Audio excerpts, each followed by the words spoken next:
देश में भगवान के प्रति आस्था एक ऐसा महत्वपूर्ण पहलू है जिसको पाने के लिए लोग अलग अलग रास्ते अपनाते हैं।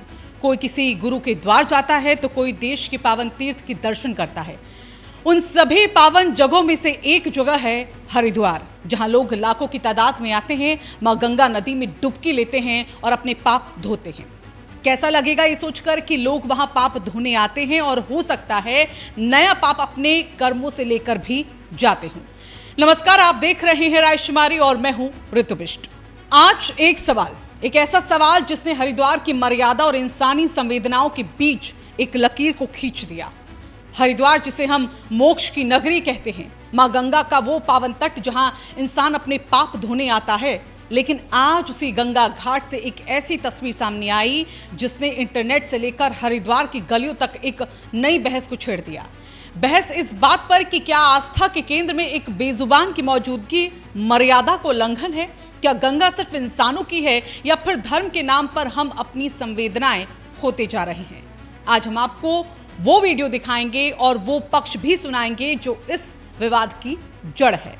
लेकिन फैसला आज आपको करना है। फैसला हरिद्वार की जनता को करना है और फैसला उन सनातनी परंपराओं को मानने वालों को करना है कि इस पूरी घटना में सही कौन है और गलत कौन है। विवाद का केंद्र घटना, गंगा घाट पर पालतू कुत्ते को नहलाने का वीडियो वायरल, जगह हरिद्वार के पवित्र घाट, और विवाद क्या? तीर्थ पुरोहितों और स्थानीय लोगों का भारी विरोध। और सवाल, क्या ये धार्मिक भावनाओं का अपमान है? क्या एक जीव का कोई अधिकार नहीं है? अब इन तस्वीरों को गौर से देखिए। एक शख्स अपने पालतू कुत्ते के साथ मां गंगा नदी की लहरों में मौजूद है। वो उसे नहला रहा है, दुलार कर रहा है। पहली नजर में ये एक जानवर के प्रति प्रेम लग सकता है, लेकिन जैसे ही वीडियो सोशल मीडिया पर पहुंचता है, हरिद्वार के तीर्थ पुरोहितों और तीर्थ यात्री भड़क उठते हैं। विरोध करने वालों का तर्क है कि जिस गंगा जल को हम अपने माथे से लगाते हैं, जिस जल से हम देवताओं का अभिषेक करते हैं, वहां किसी जानवर को नहलाना करोड़ों हिंदुओं की आस्था के साथ खिलवाड़ है। उनका कहना है कि हरिद्वार के घाट पिकनिक स्पॉट नहीं, ये श्रद्धा के केंद्र है। यहाँ की अपनी एक मर्यादा है, अपना एक अनुशासन है। लेकिन दूसरी तरफ एक ऐसा वर्ग भी है जो पूछता है कि क्या गंगा मैया सिर्फ इंसानों की है?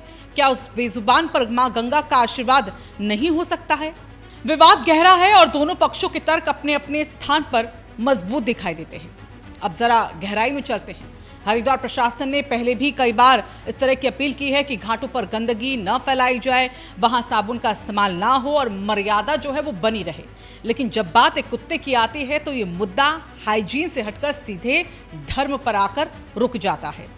पुरोहित समाज का कहना है कि अगर आज हमने इसे नहीं रोका तो कल को लोग इन घाटों को एक मनोरंजन का साधन बना लेंगे। वो सवाल उठा रहे हैं कि क्या कोई व्यक्ति मंदिर के गर्भगृह में अपने पालतू जानवर को ले जा सकता है? अगर नहीं तो गंगा घाट, जो कि एक खुला मंदिर है, वहां ये सब क्यों? लेकिन इसी बीच सोशल मीडिया पर एक बड़ा तबका ये भी यहाँ पर कह रहा है कि हम उस देश के वासी हैं जहाँ भगवान शिव के गले में सांप है, जहाँ गणेश जी का वाहन चूहा है और जहाँ दत्तात्रेय भगवान के साथ हमेशा 4 कुत्ते रहते हैं। अगर हम जानवरों को भगवान का अंश मानते हैं तो फिर मां गंगा नदी में उनके स्नान पर इतना बवाल क्यों है? क्या ये विरोध जायज है या ये सिर्फ कट्टरता का एक नया चेहरा है? फैसला आज आपको करना है कि क्या पालतू जानवरों को धार्मिक स्थलों पर ले जाना वर्जित होना चाहिए? क्या धार्मिक मर्यादा को संवेदनाओं से ऊपर रखना चाहिए? क्या प्रशासन को घाटों के लिए सख्त कोड ऑफ कंडक्ट बनाना चाहिए? इस मामले ने अब कानूनी मोड़ भी ले लिया है। स्थानीय पुलिस अब उन लोगों की पहचान करने में जुटी हुई है जो इस तरह की गतिविधियों में शामिल हैं। पुलिस का यहाँ पर यह कहना है कि शांति व्यवस्था और धार्मिक भावनाओं को ठेस पहुंचाने वालों पर कार्रवाई की जाएगी। लेकिन असल कार्रवाई तो समाज की सोच पर यहाँ पर होनी चाहिए।